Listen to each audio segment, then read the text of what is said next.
Let's study about heat and temperature. Heat and temperature. So before anything else, we first need to understand the meaning of heat and temperature. So let's first start with the concept of heat. So what is heat? So to understand heat, we need to understand two terms: hot bodies and cold bodies. So sometimes when we rub our hands, they become warm. The ice in the fridge is usually cold.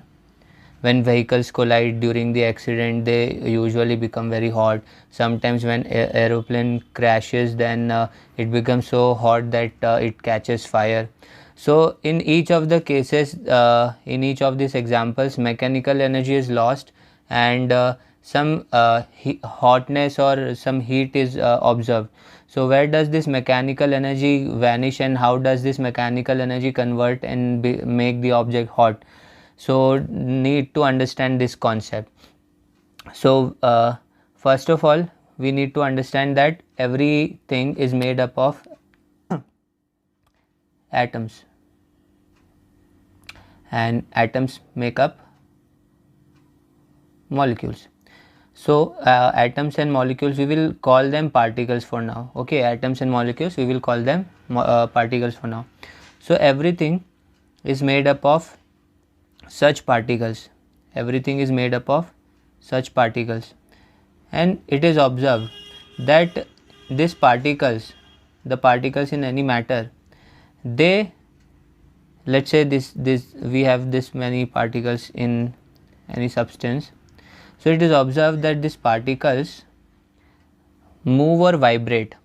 So let's say this particle is vibrating at its position, or this particle is moving in the space that there is present. These particles are moving. So it is observed that the atoms or molecules, or in general the particles, they move, and they have some kinetic energy. Obviously some particles are moving with more velocity, some particles are moving with less velocity. So in general we talk about their average kinetic energy. So all these particles have some average kinetic energy, and that average kinetic energy is called the temperature. And once we understand temperature, we can understand the concept of heat. So temperature is the average kinetic energy of the particles. Particles means atoms and molecules of any medium. So how is the temperature of any medium is determined? So it is the average kinetic energy of the particles which are moving of any medium. Remember why average? Because some are moving with more velocity, some are moving with less velocity. So we need to take the average of all those velocities or all those speeds. Now, so when we say that one object is hotter and one object is colder, so let's say this is our hot object, and let's say this is our cold object. So when we have a hot and a cold object, so what does this mean? So it means that the particles in the cold object are moving with less kinetic, or on an average less kinetic energy, and the particles of hot object are moving on an average with more kinetic energy. So here kinetic energy is high, here the kinetic energy is low.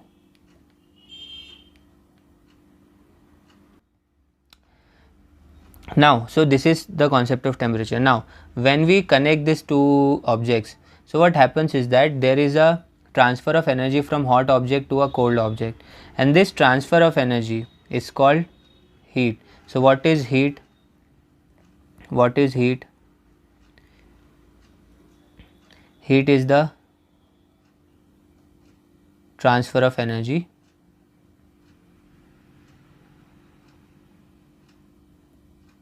from which naturally takes place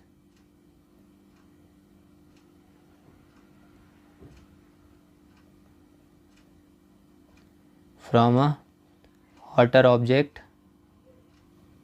to a colder object.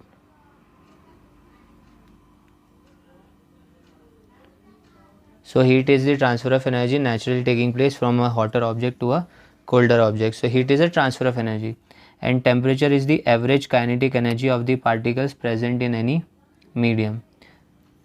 Heat is the transfer of energy, temperature is the average kinetic energy of the particles present in any medium. So hot bodies have particles which are having higher average kinetic energies, cold bodies have particles which are having on an average less kinetic energies. So fully the concept of heat and temperature is clear to you. So thermodynamics is a branch that we are starting to study now, thermodynamics. So it is the study of flow of heat, it is the study of temperature, pressure, volume, and work done, internal energy, etc. So the study of heat, temperature, pressure, flow of heat is called thermodynamics. So the first law of thermodynamics is called the zeroth law of thermodynamics. So this is the most fundamental and basic law in thermodynamics. Now it is interesting why it is called zeroth law, because what happened is that two laws were discovered before zeroth law, and they were named first law and second law. So it was later found out that zeroth law is the even fundamental, more simpler law of thermodynamics. So people thought that it would become very confusing if this law is called the first law, and then first law is called the second, and then the second is called the third. It will become very confusing. So people thought that let's do one thing, we can call this zeroth law. So therefore this zeroth law is there in thermodynamics. So it is quite simple. So let's say we have three bodies, and the situation is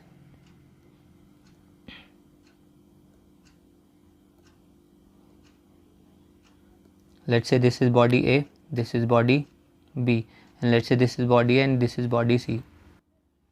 So if A and B are in thermal equilibrium, or their temperature is same, and if A and C are also in thermal equilibrium, that is their temperature is same, then this implies that the temperature of B and C will also be same, or B or C will be in thermal equilibrium. If they are in thermal equilibrium, that means if their temperature is same, if they are also in thermal equilibrium,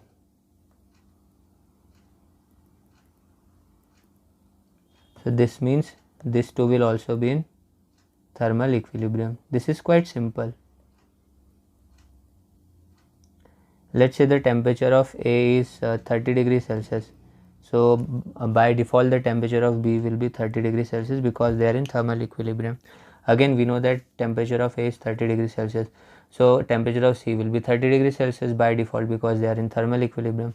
So you can clearly see that B and C are also in thermal equilibrium, that is their temperatures are same. So this was just an example. So this is the zeroth law of thermodynamics, quite simple. Now next we will try to understand how to define the scale of temperature.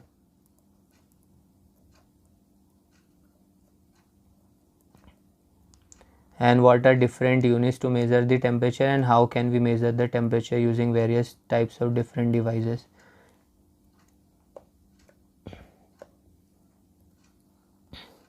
So there are quite a few different units of temperature like degree Celsius, degree Fahrenheit, Kelvin, etc.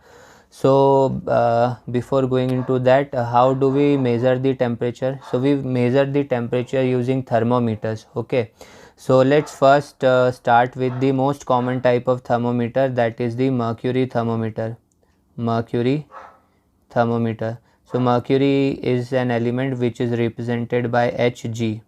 So mercury thermometer works on the principle of thermal expansion. So we know that if something if something is heated up, if something is if something is heated up, if something is heated up, then we know that it will expand. Then we know that it usually expands. Okay. So mercury also shows the same phenomena, that when it gets heated up it expands, but the important property is that its expansion is quite visible. So mercury expands, mercury, that is Hg, expands quite easily, therefore we use it for temperature measurement.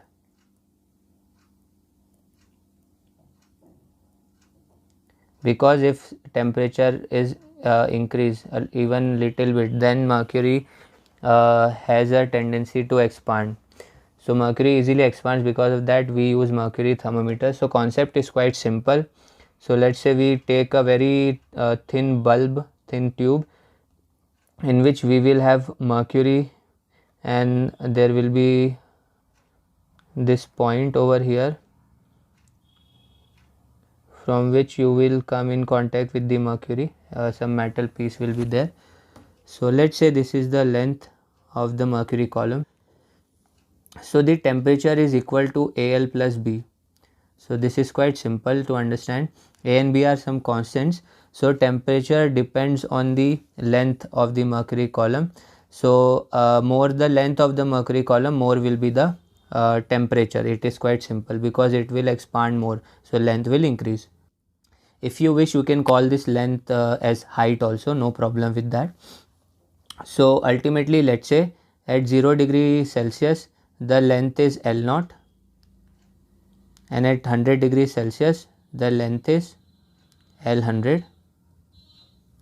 So from here you will find that A will be 100 over L100 minus L naught, and T can be found out. T will be L minus L naught over L100 minus L naught into 100 degrees. So what does this mean?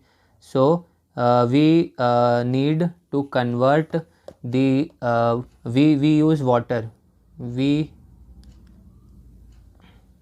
refer to water in degree Celsius scale.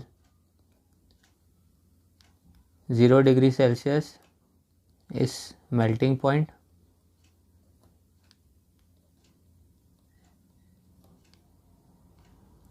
and 100 degrees Celsius is the boiling point.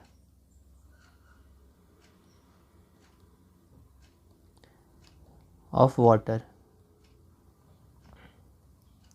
So temperature scale is based, this degree Celsius temperature scale is based on the water, in which we take boiling point and melting point to be 100 degree and 0 degree Celsius respectively, and we need 100 scales between the boiling point and melting point.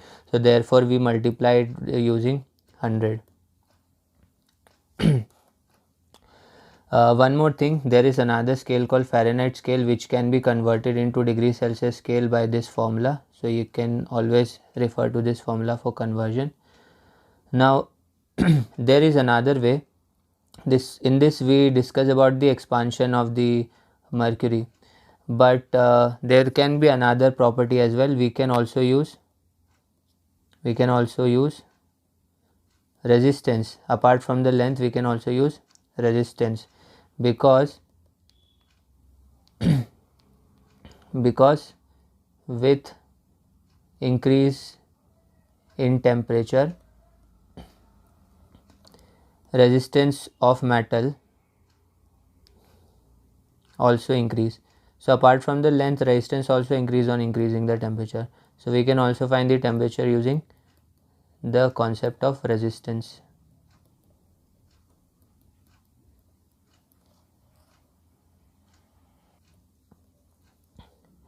Now apart from degree Celsius scale, apart from degree Celsius scale, we have an absolute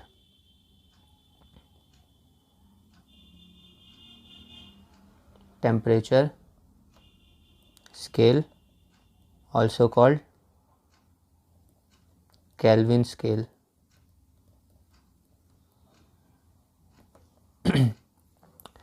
So as discussed, temperature is the average kinetic energy of the particles of the medium. So the lowest kinetic energy can be 0. So there is a lowest temperature possible. So the kinetic energy becomes 0 when the temperature is equal to minus 273.1496 degrees Celsius.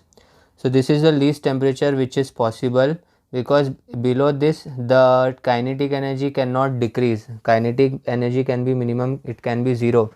So this is the minimum temperature which is possible for any particle.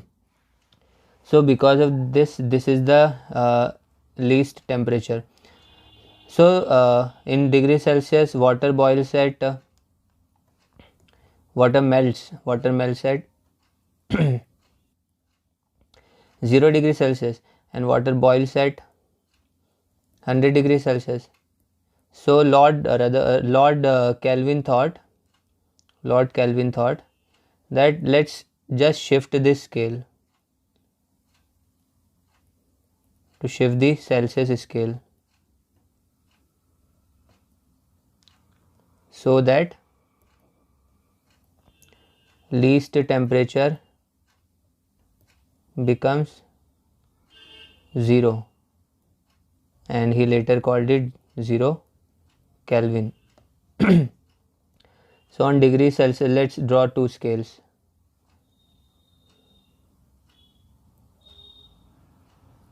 So on degree Celsius scale, least temperature is minus 273.1496 degrees Celsius. Water melts at 0 degrees Celsius, water boils at 100 degrees Celsius, and so on. So this is the degree Celsius scale. On the Kelvin scale, the least temperature is considered to be 0 Kelvin. Now as we have shifted left side, so 0 degree Celsius will become 273.1496 Kelvin. 100 degrees Celsius will become 373.1496 Kelvin. Obviously we will not go into again and again in 1496. So in general we will call 273. Okay, do not get confused. So what is Kelvin scale or absolute scale? It is a scale in which we shift the temperature of degree Celsius scale so that we get the least temperature as 0 Kelvin, and this is the absolute temperature. So whatever temperature we measure in Kelvin is called the absolute temperature.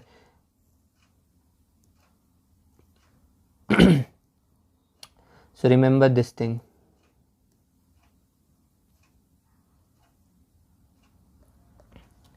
So the change in resistance can also be given like R100 minus R0 over 100, and it is same for all temperatures. So this can be used in order to find the absolute scale, Kelvin scale. Now let's move on to the next type of thermometer, which is constant volume gas thermometer.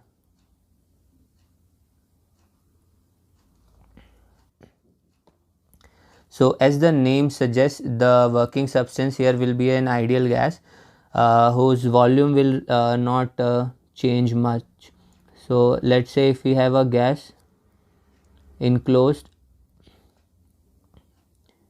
in a container having definite volume, fixed volume, constant volume, and definite pressure.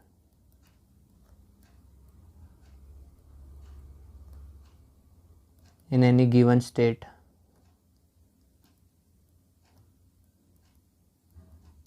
Will be used here. So if we do that, if we say that volume remains constant, if volume remains constant, so you will study that pressure is directly proportional to temperature. That means if we increase the pressure, temperature will if we increase the temperature, pressure will increase. If we decrease the temperature, pressure will decrease. So there will be a direct relationship between pressure and temperature if we keep the volume of the gas to be a constant. So using that property, that temperature is proportional to pressure, or if we put a constant here, so T equal to Cp, C is any constant, C is any constant. So using this we can find the temperature. So this is the formula that we can use. Temperature will be change in the pressure from P to P naught and P100 minus P naught into 100 degree Celsius. So here what is the parameter which is changing? So here parameter is pressure, which is changing with temperature. So this is quite interesting. In one case of mercury, we studied that temperature can change the length, then temperature could also change the resistance. Then now we are discussing that temperature can change the pressure in the gas. So there are so many ways to find the temperature directly or indirectly, because so many things change because of the change in temperature. And since we are using a gas, and most probably it is an ideal gas, so we can study about this equation as well, which is called the ideal gas equation.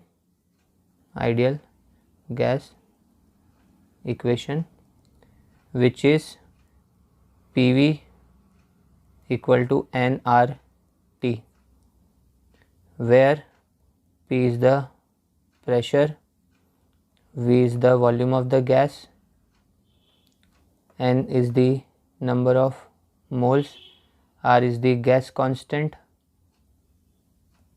and T is the temperature of the gas. The value of R is equal to 8.314 joule per Kelvin per mole.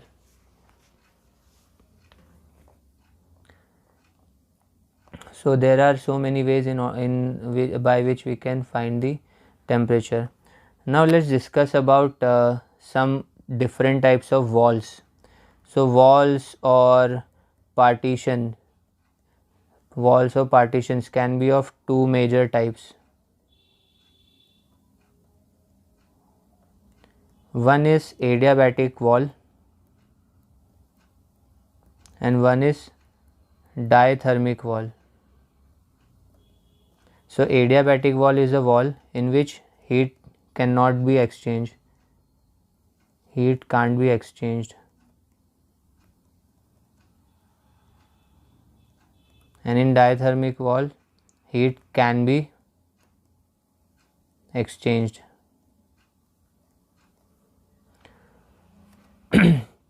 So some materials allow the heat to flow, some materials do not allow the heat to flow. So even if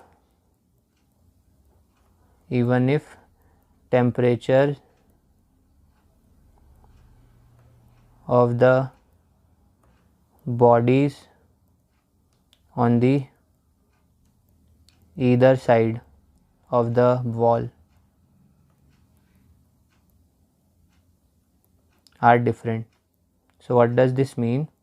So even if this is our wall, so this side temperature is less than 100 degrees Celsius, let's say the temperature here is 5 degrees Celsius. So even after that, even if the temperature is different on the two sides of the wall, even after that there will be no transfer of heat from one portion to another portion. So this type of wall is called the adiabatic wall. And in diathermic wall it is quite simple. In it the temperatures if are different, then the heat can or the energy can flow. Now let's discuss about a very simple topic which is very useful, as we discussed earlier, that everything expands when it is heated up. So let's discuss about thermal expansion. So we will be discussing about three types of thermal expansions: one dimensional, two dimensional and three dimensionals, or you can say length expansion, area expansion or volume expansion. Length, area, volume.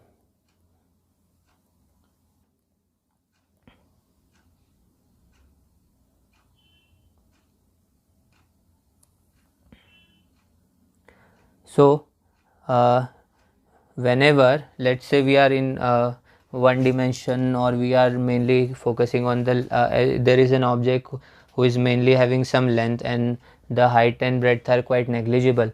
So if temperature of that object is increased, then the length of this object will increase. So it is observed that the change in the length is proportional to the original length.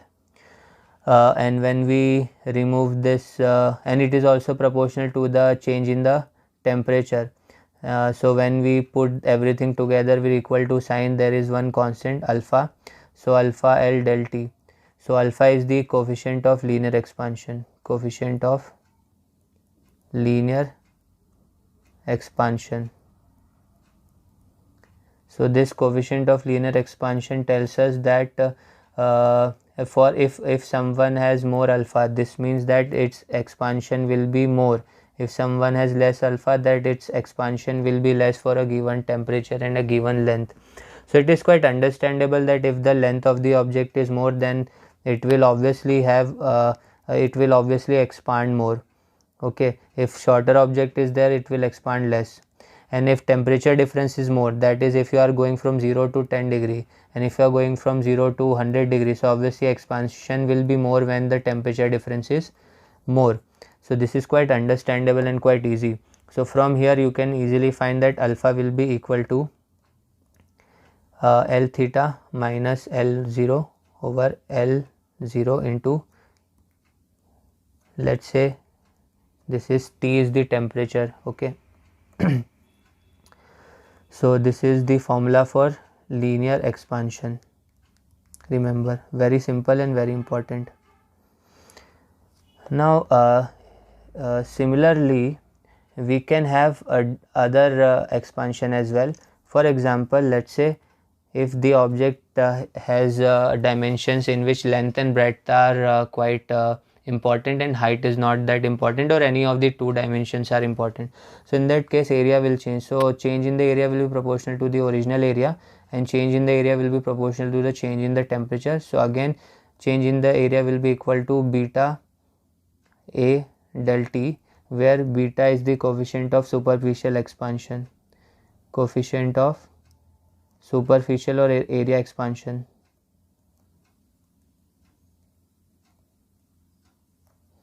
So this is the formula for areal expansion. And similarly, if we are in 3 dimension, then or if all the 3 dimensions are important, then change in the volume will be proportional to original volume. More the original volume, more will be the change in the volume. More the change in the temperature, more will be the change in the volume. So del V is equal to gamma V del T. So this is called the coefficient of volume expansion.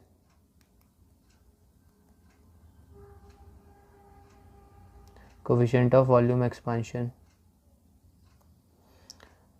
Similarly, beta will be AT minus A naught over A naught T.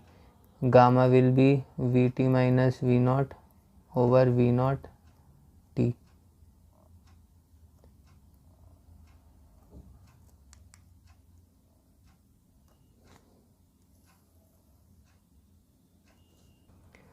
Now there is a relation between all these three quantities. So the relation is that gamma is equal to twice of beta, which is equal to thrice of alpha.